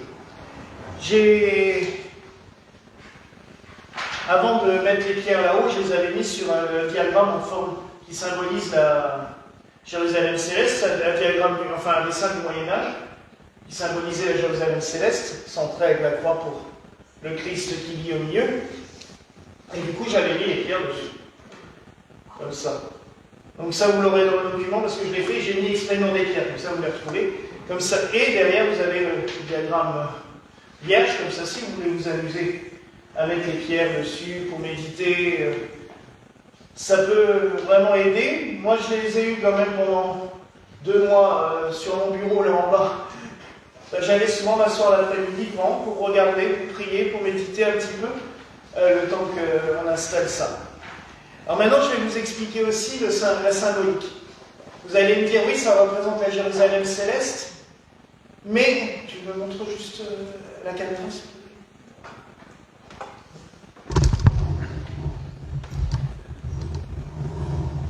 En bois, oui. Parce qu'il y a quand même quelques personnes qui sont coincées. J'ai oublié de vous saluer tout à l'heure, je salue tous ceux qui nous regardent parce que il y en a certains des paroissiens qui sont dans les Vosges, et là, avec la neige, je ne pouvais pas descendre ce soir. Hein? Oui, il y a du monde qui regarde. Donc vous allez me dire, mais il n'est pas carré, ou il n'est pas cubique. Alors c'est vrai que dès l'époque romaine, quand on a commencé à faire les lustres, qu'on appelle couronne de lumière, lustre roux ou Jérusalem céleste. Pourquoi ils ne l'ont pas fait carré ou cubique comme c'est décrit dans l'Apocalypse? Tout simplement parce qu'ils ont voulu montrer autre chose, c'est que par le rond, c'est le symbole du cosmos, de ce monde qui continue toujours à tourner, à vivre. C'est un symbole de vie. Et ils voulaient que tous ceux qui passent en dessous de ce lustre bénéficient vraiment d'une force qui vivifie, qui donne vraiment de la force. Et nous, c'est ce qu'on a voulu faire quand on a décoré le lustre, parce qu'en fait, il était tout noir. Quand on l'a acheté, on lui a mis la couleur dorée telle qu'elle est décrite dans l'Apocalypse. Vous voyez, il y a des petits médaillons blancs aussi sous les ampoules. C'est les perles, puisque ça a été décrit que les 12 portes de la Jérusalem céleste sont faites d'une seule perle à chaque fois. Et on a trouvé vraiment par chance des petits médaillons en nacre avec un ange dessus. Comme l'Apocalypse disait que l'ange gardait les portes qui étaient en perles, ça prenait tout son sens. En dessous, donc, il y a les 12 pierres. Elles sont dans le sens des aiguilles d'une montre par rapport à ce qui a été à leur ordre traditionnel, pour bien montrer aussi ce sens de la vie. Le sens des aiguilles d'une montre sert souvent pendant la messe. Ça aussi, on ne s'en rend pas compte. Enfin, vous n'en faites pas attention. Quand le prêtre encense l'autel, il encense dans le sens des aiguilles d'une montre. Quand on encense l'église, on le fait aussi dans le sens des aiguilles d'une montre. Sauf, il faut bien une exception, Le jour des enterrements. Le jour de l'enterrement, on tourne en sens inverse autour de l'autel, on tourne en sens inverse autour du cercueil pour montrer que la vie s'arrête. Et que l'âme doit quitter son corps terrestre pour s'élever vers la lumière. Vous voyez que tout est symbole dans l'Église. Et c'est ce que j'essaye de faire par cet enseignement, et je compte en faire d'autres, c'est montrer que quand dans les églises on fait des rituels, c'est pas du spectacle, c'est pas du théâtre. Ce que j'ai dit il n'y a pas longtemps à quelqu'un, franchement, si j'avais voulu faire du théâtre, j'en aurais fait vraiment. Parce que les rituels, c'est souvent, quand même, il faut tout le temps dire, ah oui, aujourd'hui il faut faire comme ça, aujourd'hui il faut faire ci, il faut des... C'est pas pour notre plaisir. C'est parce que c'est un enseignement par lui-même. Et parce que ça met en œuvre des choses qui sont vraiment exceptionnelles. Là, ce lustre, je ne vous l'allume pas, je sais que certains vont être frustrés, mais désolé, il sera béni que dimanche, donc il sera allumé que dimanche.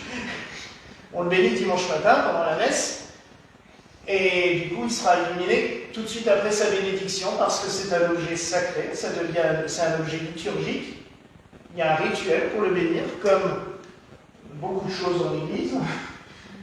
Surtout nous, on a gardé les anciens rituels, donc on bénit tous les objets qui y sont. Et donc là, il sera béni vraiment d'une manière rituelique pour demander aussi que tous ceux qui passeront en dessous, ou qui seront assis en dessous pendant la messe, puisque on a une église qui est quand même pas très grande, donc quand la lumière, je dirais, elle englobe tout le monde quand il est allumé, reçoivent justement cette grâce et qu'ils puissent aussi s'élever spirituellement. Donc, vous avez entendu aussi dans l'Apocalypse que le centre de la ville est comme d'un cristal très pur et qu'il est la demeure de Dieu. Et c'est pour cela qu'on a mis donc ce cristal de roche, qui est assez gros quand même, parce que, qui était dans ma collection, je l'ai depuis des années à la maison, et je me suis dit, tiens, il ira très bien là au centre, justement pour symboliser cette lumière divine. Et ce qui est très beau, c'est que quand c'est allumé, les ampoules autour éclairent vraiment le cristal, et il a vraiment une très belle rayonnance, donc c'est très symbolique. Donc, en fait, ce lustre, il est censé tout simplement, bien petitement, symboliser ce que nous devrions pouvoir voir un jour. La Jérusalem céleste descendue du ciel, comme nous l'a dit Saint Jean, ce qu'on aimerait toutes et tous. Alors, on ne le verra peut-être pas s'éclairer de notre vivant, mais on est tous appelés à le voir, puisque lors du retour du Christ, c'est la résurrection générale, donc on y assistera tous. Mais, en attendant, cela ne nous empêche pas de travailler à faire naître la Jérusalem céleste en nous. Et ça, c'est déjà extrêmement important. Faire naître la sainte présence de Dieu en nous par le travail spirituel. Cette petite méditation que je vous ai proposée, que vous pourrez faire sur 12 mois, ou vous pouvez le faire sur 12 semaines, ou vous pouvez le faire sur 12 jours. C'est peut-être un peu intensif sur 12 jours. Hein. Pour travailler sur soi, 12 jours, ça fait quand même peu. Hein. Je pense même qu'il faudrait pouvoir le faire sur 12 ans pour être vraiment sûr d'avancer correctement, parce que... Mais après, ne soyez pas non plus déçus si, à un moment donné, vous travaillez sur quelque chose, et puis que 6 mois après, vous vous rendez compte que, ah ben tiens, en fin de compte, là, celui-là, je le déteste toujours autant. Oui, on n'est pas parfait. On peut chuter. Le Christ, sur le chemin de croix, a chuté 3 fois. C'est bien pour nous montrer qu'on peut chuter. Et c'est bien des fois de regarder des films de Noël. Ils ont des phrases intelligentes, des fois. Cet après-midi, il y en a un qui dit là, que le plus important, c'est pas les chutes. Le nombre de fois où tu as chuté, le plus important, c'est le nombre de fois où tu t'es relevé. Et j'ai trouvé ça très beau. Je me suis dit, bah oui, c'est vrai. Qu'on se casse la figure, ça peut arriver, et ça arrivera toujours. Hein. Et on n'a pas fini de se casser la figure dans nos vies. Mais du moment qu'on se relève et qu'on continue à avancer, là c'est le principal. Alors, il y a du travail, c'est peut-être long pour chacun et chacune d'entre nous, mais j'espère que ce petit enseignement vous aura aidé, vous éclairera, vous donnera des clés. On en a toujours besoin. Et maintenant, si vous avez des questions, j'essaierai d'y répondre. Je précise juste que je ne suis pas un grand spécialiste non plus en lithothérapie. Donc ne me demandez pas la composition chimique, ou là, je serai dans l'incapacité de vous le dire. Mais si vous avez des questions... J'ai une question. Oui. C'était à quoi le service des prêtres lorsqu'un... Ah, le pectoral? Pourquoi? Ah oui, j'ai parlé du pectoral du grand prêtre au début de la... Donc les grands prêtres de Jérusalem, qui étaient l'équivalent un petit peu des évêques maintenant. D'ailleurs, notre habit ressemble, hein, puisque la mitre avec les deux cornes, c'est le chapeau des grands prêtres. La crosse, ça vient du bâton d'Aaron.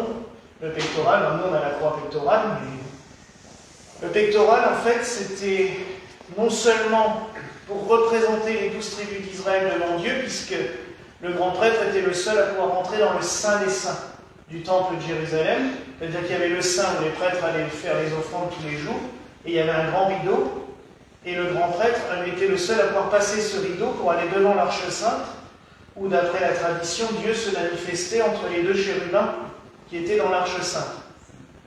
C'était quand même tout un rituel, vous pouvez y rentrer que le jour du grand pardon, Yom Kippour, et c'était tellement important, et comme personne ne pouvait y aller, il rentrait avec une chaîne accrochée au pied, pour que si au bout d'un certain moment il ne revenait pas, on puisse tirer le corps, au cas où il aurait été foudroyé par la présence de Dieu.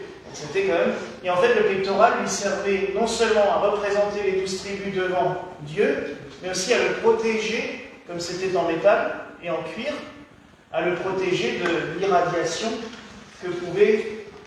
je vous dirais que les évêques ont ça aussi, parce que des fois on me demande pour prendre un petit chapeau violet pendant la messe. On l'enlève juste à la consécration, parce que là il faut qu'on soit relié directement. Mais autrement, on met ça justement, pas en protection, mais quand même parce que les évêques reçoivent une consécration. Les prêtres n'ont que les mains consacrées, les évêques, on met le Saint-Crème sur la tête. Et si on le fait selon l'ancien rite, tel qu'on le fait chez nous, on vous verse carrément un flacon sur la tête. Hein.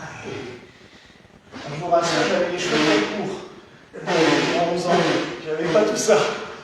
Mais c'est vraiment la consécration, donc c'est un canal qui est ouvert direct avec là-haut. Donc c'est pour ça que maintenant les évêques ont une calotte pour atténuer, je dirais, pour éviter de planer pendant toute la messe. Parce que des fois, pour la consécration, c'est déjà pas mal. Mais donc, voilà. Le grand prêtre, c'était pour ça. C'était non seulement pour représenter les 12 tribus, donc tout le peuple, auprès de Dieu, et pour le protéger, lui, contre la force, la puissance divine qui s'émanait, puisque ils disent que les textes hébraïques nous disent que la manifestation de Dieu au sein de l'Arche d'Alliance, c'est comme un feu dévorant. Je sais pas, vous avez peut-être tous vu Indiana Jones? Voilà. Ils se sont basés sur des faits, quand même, des écrits de la Bible, pour dire la manifestation de Dieu, que si on regardait l'Arche d'Alliance en face, on pouvait en effet être dévoré totalement par le feu, et donc le grand prêtre, ça le protégeait justement par rapport à la force. Et puis du coup, quand il sortait de l'Arche Sainte, qu'il allait vers le peuple pour les bénir, donc il les bénissait avec la bénédiction des Kohanim, comme ceci, et là, du coup, émanait de lui et du pectoral la bénédiction de Dieu pour tout le peuple. Donc c'était vraiment une protection aussi. Voilà. D'autres questions? Oui, c'est très dur à faire. C'est le iode, la lettre iode en hébreu. Mais là, je ferai un nouveau cours là-dessus sur les lettres hébraïques, parce que là, on en a pour la nuit. Mais c'est la lettre iode, en fait, qui est la lettre de la bénédiction de Dieu, la main de Dieu. Et c'est un double U, en fait, comme un W, mais arrondi vers le bas. Voilà. Et en fait, Yod en hébreu, c'est la bénédiction divine, c'est la main de Dieu, la lettre hébraïque. Donc, du coup, ils reproduisaient la main de Dieu avec leurs doigts. Et dans le rite hébreu, le jour de Yom Kippour, s'il y a des Kohanim, donc des descendants des Kohen, des prêtres d'Aaron, ils donnent encore cette bénédiction à la fin de l'office. Mais il faut que ce soit des descendants Donc ça se peut très bien que dans une ville, il n'y ait aucun Kohanim, donc aucun descendant des Kohanim, donc ils n'ont pas de bénédiction. Et si dans une ville, il y en a un, par exemple, c'est qu'à Strasbourg, il y a encore quelques membres de la famille des Kohanim, donc le jour de Yom Kippour, ils donnent toujours la bénédiction à la fin de Kippour. Mais c'est la lettre Yod, la main de Dieu. Il y a une autre... Oui, la troisième pierre de la Chalcédoine, j'ai pas bien entendu à quelle tribu est-elle associée? Chalcédoine, c'est la tribu de Gad. Gad, G-A-D. G-A-D, d'accord. Merci. Et donc la tribu de Dan n'est pas mentionnée, n'est-ce pas? Non, parce que Dan et Gad, je crois que ça dépend des traductions. Il y a plusieurs traductions des tribus. C'est la même. C'est la même. C'est ça. Donc, ça, c'est un objet théologique. Oui. C'est nouveau. Ah oui. Et ça va nous apporter quoi? Alors déjà pratiquement de la lumière, parce que comme vous voyez, c'est pas très clair au son et qu'on voit pas clair. Non, mais il y avait deux côtés. Il faut qu'il y ait le côté pratique.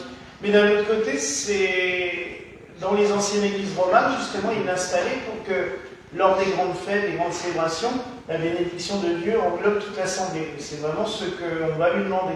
Dans le rite de la bénédiction, on demande vraiment à Dieu que tous ceux et celles qui seront baignés dans la lumière de ce lustre reçoivent la force, la protection, la bénédiction, comme s'ils étaient environnés par la nuée lumineuse de Dieu, et qu'ils bénéficient de toutes les grâces qu'on puisse avoir auprès de la Jérusalem céleste.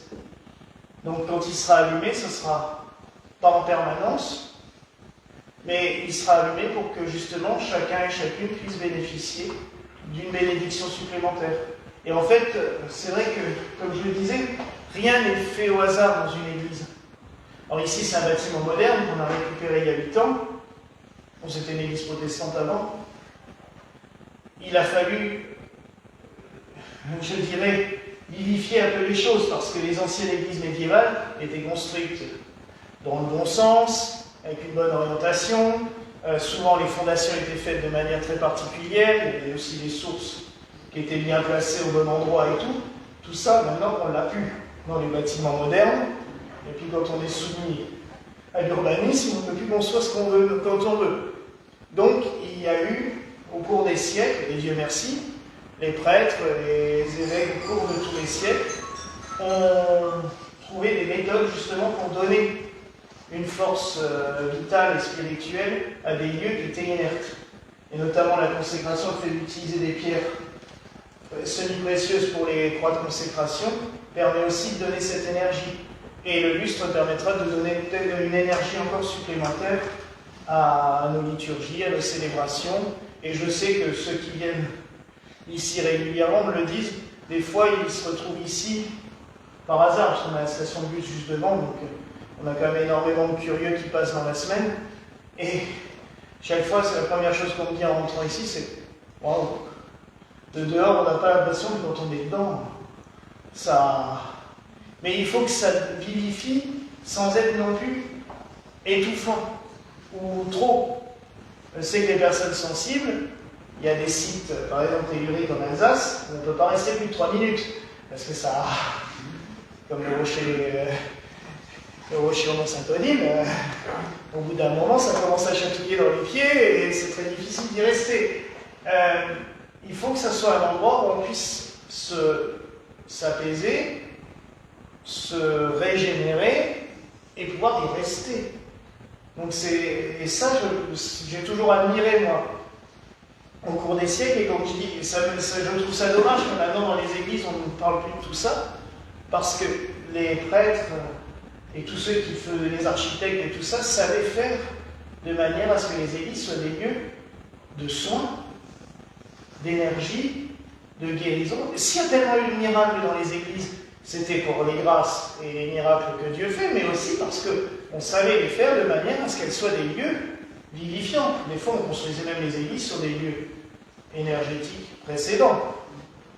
Chartres était même construit sur un sanctuaire druidique. On vénérait déjà la Vierge qui allait enfanter avant même la naissance du Christ. Et l'Église a continué cette tradition. Le Puy-en-Velay, c'est pareil. Et quand même impressionnant, c'est qu'au Puy-en-Velay, dans la cathédrale, il y a même toujours la pierre des fièvres, qui est une pierre druidique. Et tous les jours, il y a des centaines de personnes qui se couchent dessus pour recevoir une forme de bénédiction. C'est vraiment pour de... Là, c'était vraiment aussi un besoin, comme je dis, déjà pratique, parce que il y a un creux de lumière à cet endroit-là, c'est sûr, mais en même temps, pour continuer cette tradition, si nos ancêtres faisaient cela, c'était pas pour rien. Et Dieu merci, c'est que maintenant, avec l'histoire et l'archéologie, on retrouve des textes, on a pu traduire des textes anciens qui expliquent pourquoi ils faisaient ça. C'était pas juste pour décorer. C'était vraiment dans un sens particulier. Puis en même temps, ça permettra aussi de méditer lors des fêtes. C'est une aide aussi de se dire, en voyant ces lumières allumées, ce chandelier rayonner, se dire, ah bah oui, c'est vers là qu'on veut s'élever vers la lumière, et pas rester enfermé sur notre plan terrestre. Je pense qu'actuellement, l'être humain, il a beaucoup besoin de spiritualité et d'élévation. On nous cantonne un peu trop là-dedans bas, et on ne va pas à la messe pour entendre un discours politique ou un discours social. Il y a assez d'associations et de partis politiques pour ça. L'Église, ça doit être pour nous élever vers Dieu. Alors oui, il faut se baser des fois sur des éléments concrets, je le fais aussi, mais le but c'est que quand on va à l'Église, c'est de sortir un peu de notre monde, et pas de rester coincé et d'entendre ressasser ce qu'on entend déjà tous les jours. On a les médias du matin au soir pour nous raconter tout et n'importe quoi, il n'y a pas besoin d'y rester. Sortir de là et s'élever vers la lumière. Oui. Par rapport aux anges, il y a des noms spéciaux pour les anges? Non. Vous savez que la Bible ne nomme que 3 anges, Michel, Gabriel et Raphaël. Alors si on prend le livre d'Enoch, qui est quand même un livre, pas canonique, mais qui a quand même été validé par de nombreuses églises, il y a Uriel. Et dans l'église gallicane, comme dans l'église orthodoxe, et étonnamment, et l'église anglicane, on a les 4 archanges, c'est-à-dire compris toujours par un. Michel, Gabriel, Raphaël et Uriel. Et on a la fête de Saint-Uriel le 20 avril, puisqu'il est l'archange de la lumière, et le 20 avril est le dernier jour où on peut célébrer la Pâque. Et d'ailleurs, l'année prochaine, Pâques tombera le jour de Saint-Uriel, puisque c'est l'ange de la lumière, c'est l'ange qui... Alors, c'est pas le porteur de lumière, parce que ça c'est Lucifer, on va le laisser venir, parce que des fois certains ésotéristes confondent les deux joyeusement, mais ça c'est pour troubler les gens et les emmener vers là où il ne faut pas. Uriel, c'est celui qui a le flambeau de lumière, il a l'épée flamboyante. En fait, c'est lui qui est à la porte du jardin d'Éden. Et nous, donc on célèbre le 20 avril. Et si on voit un ange, il faut aussi se protéger. Si Si on voit un ange, il faut aussi se protéger, comme les chrétiens. Non, les anges se manifestent à nous de diverses manières. Hein. Mais on peut se porter son énergie. Il ne faut pas s'en protéger, il faut les prendre. Si un ange... Après, comme je l'ai déjà dit pour les fêtes des anges, et notamment les anges gardiens, les anges se manifestent de 1001 façons. On ne sait pas. Il y en a certains qui parlent directement avec leur ange, ils ont de la chance. Je pense qu'il y a quelqu'un qui nous regarde. Je sais qu'il a des très bons contacts avec son ange gardien, même avec ceux des autres. Mais des fois, moi j'avoue que j'ai des gros soucis avec le mien, parce que j'ai jamais réussi vraiment à communiquer avec lui d'une manière ou d'une autre. J'ai l'impression qu'il n'écoute pas beaucoup, ou alors il est en grève. Mais les anges gardiens peuvent se manifester de diverses manières. Je suis persuadé aussi que des fois, les anges prennent la forme des animaux pour nous aider, pour nous soutenir. Quand on voit des fois le cas d'un chien qui va... Je sais qu'il y a beaucoup d'amis des animaux ici, c'est comme ça qu'on s'est connus, mais j'en suis intimement persuadé, et bon, je le sors, ça il faudrait que je fasse tout un cours là-dessus, mais il y a un petit dessin que j'aime beaucoup sur les réseaux sociaux, je suis assez fan des réseaux sociaux, où on voit Dieu qui parle à des chiens, et il leur dit « Équipe, je vous envoie sur la terre, mais j'enlève vos auréoles pour pas que les humains sachent que vous êtes des anges. » Mais j'en suis un petit peu convaincu, parce que quand on voit les animaux agir avec nous, comment ils nous protègent, comment ils nous soutiennent, je pense que oui, Dieu se sert souvent d'eux pour envoyer ses anges vers nous. Mais il ne faut pas avoir peur du tout, et au contraire, s'il y a des manifestations angéliques, il faut les accueillir à bras ouverts. Et j'envie ceux qui les ont. Et notre corps humain va recevoir l'énergie d'un ange. Recevoir l'énergie, oui. Il ne peut pas prendre possession de nous, mais il peut nous donner son énergie, oui. Oui, non, après les anges dans le style Mimimati, non. Je pense pas que... Quoique des fois, on a des gens qui apparaissent dans notre vie, ça nous peut être tous arrivé. À un moment donné, ils sont juste là pour nous aider, puis après on ne les revoit plus, on ne sait pas où ils sont passés, on ne les retrouve plus. Des fois, c'est vrai que je rigolais en parlant de Mimimati dans les Joséphine Ange Gardien, mais c'est vrai que des fois on se pose la question quand même, parce qu'on voit des gens arriver dans notre vie, puis ils repartent aussi vite, on ne sait pas d'où ils sont sortis, on ne sait pas où ils sont. On peut se poser la question si des fois, mais est-ce qu'ils ne se manifestent pas sous cette forme-là sans forcément prendre possession de quelqu'un qui existe? Mais non, l'être humain a quand même son libre arbitre. Dieu nous a mis sur la route, il nous demande de nous abandonner à lui, de nous laisser porter par lui, mais au dernier moment, on a quand même toujours le choix. Et des fois, on fait les imbéciles, hein, ça, il faut le reconnaître. L'être humain est quand même une bestiole têtue. Je le dis assez souvent, c'est l'animal le plus têtu de la Terre. Hein. Donc on a toujours le choix. Et si on ne veut pas écouter... Un animal qui apparaît comme ça, dans quelques minutes d'histoire, oui. Ça va être un ange. Ah oui, il y a eu plusieurs cas comme ça. Dans l'histoire, on lit souvent des cas d'animaux qui apparaissent juste à un moment précis. Un cas très précis, c'est Saint Jean Bosco, donc, qui était un prêtre italien à la fin du XIXe siècle et qui a beaucoup travaillé pour sauver les enfants de la misère, puisque à Turin, qui était une ville en pleine industrialisation, les enfants de 6-7 ans travaillaient déjà dans les usines ou comme maçons sur les chantiers.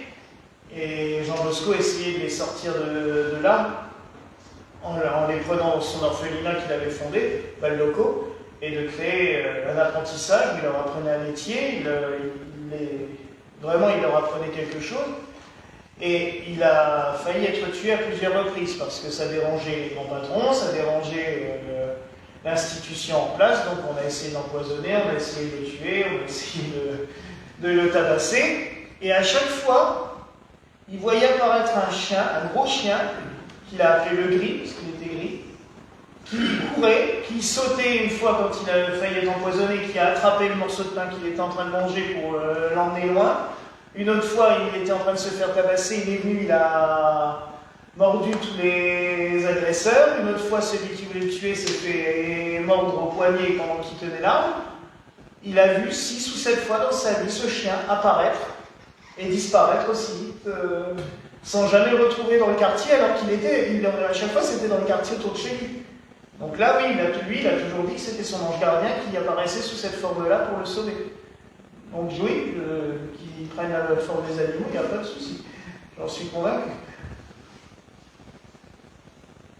Mais c'est bien, je ferai peut-être un truc sur les anges une fois, tiens. Ça me donne une idée. Est-ce qu'il y a d'autres questions? Ah. Je prends là et je reviens. Non. La pointe au milieu. Oui. Est-ce que c'est une double pointe qui pointe aussi en haut? Oui, elle pointe aussi en haut. Le cristal de roche est double. Il a une pointe aussi qui monte. Pour canaliser l'énergie, oui. En fait, si on a besoin d'un lieu, par exemple, on pourrait acheter des différentes pierres, Oui. hein, et puis se faire un... Ben, c'est pour ça que je vous ai mis le dessin au fond, justement, parce que... Et installer ça chez nous dans la maison. Oui, ah bah oui, ça peut être une très belle protection, puis en même temps, ça vous rappelle aussi justement le livre de l'Apocalypse. Par exemple, lire le chapitre de l'Apocalypse qui en parle en méditant là-dessus, ça peut être une très belle prière, une très belle méditation. Oui. Et puis si vous allez sur Internet, vous tapez 12 pierres de l'Apocalypse, vous avez même des magasins de lithothérapie qui vous font le coffret complet avec les 12 pierres. Ça coûte 70 €, je crois. Je dis ça, mais je n'ai pas aucune commission, hein, tout de suite. Hein. Je les ai achetés aussi. Hein. Mais pour dire, on trouve les 12 pierres, et c'est une société française qui les fait en plus, donc j'ai préféré parce que j'avoue que commander aux États-Unis ou ailleurs, je me méfie parce qu'on se retrouve avec du verre coloré. Les 3/4 du temps, il faut se méfier. Là, c'est vraiment une société française. Et j'ai regardé les pierres, vraiment, je les ai étudiées à fond. C'est vraiment des belles pierres et on sent la force. Donc, oui, n'hésitez pas à le faire. C'est pour ça que je vous ai mis là-dessus. Je vous dis, là, je sais vous donner ce que vous voulez. Je ne mettrai pas mis à côté, vous me donnez ce que vous voulez pour ça. Mais c'est bon que vous puissiez repartir d'ici avec des éléments concrets pour travailler dessus. Parce que le but, c'est que vous puissiez méditer, prier autour de ça. Ça peut faire du bien à tout le monde. Et ça peut nettoyer un lieu? Ça peut, mais après, faites attention, ça dépend de ce qu'il y a dedans. Non, rien de particulier. Je veux dire, si on a une pièce Oui. qui est neutre, par exemple, et où on veut être bien, par exemple. Ah ben ça apportera énormément d'énergie aussi, de force. Puis rien ne vous empêche de mettre au milieu, comme je l'ai fait moi là, ce que j'ai mis sur la photo, de mettre un cristal de roche en plus pour rayonner. Oui, ça fera la même chose qu'ici. Mais ça, oui, dans un lieu, ça ne peut être que bénéfique, justement, puisque Hildegard le conseillait aussi, d'ailleurs, d'avoir les pierres sur soi, d'avoir les pierres dans son environnement. Et après, ça n'empêche pas aussi, si vous voulez, d'avoir ça tout le temps chez vous. Puis quand vous avez envie de travailler particulièrement sur une vertu, la journée, d'emmener la pierre et de la porter sur vous. Et le soir, de la reposer là pour qu'elle se régénère avec les autres, parce que le cristal de roche a aussi cette qualité, c'est de donner la force aux autres pierres et de purifier. Le cristal de roche, c'est une pierre purificatrice. Parce que franchement, l'eau salée sur les pierres, quand j'entends ça, et les 3/4 des pierres ne supportent pas le sel, hein, donc ça bouffe la pierre, c'est tout ce que ça fait. Donc l'eau courante, oui, mais même vous la mettez à proximité du cristal de roche, c'est parfait parce que le cristal de roche purifie les pierres autour. L'améthyste aussi purifie. L'améthyste. L'améthyste aussi, mais le cristal de roche est encore plus puissant sur la purification. Oui, oui, bon, là il y en a plus trop ici, mais ceux qui sont un peu plus haut, là, ceux qui nous regardent de Delbruch, là dans la neige, c'est pas mal. Vous pouvez laver aussi, mais frotter dans la neige. Parce que le froid nettoie bien aussi.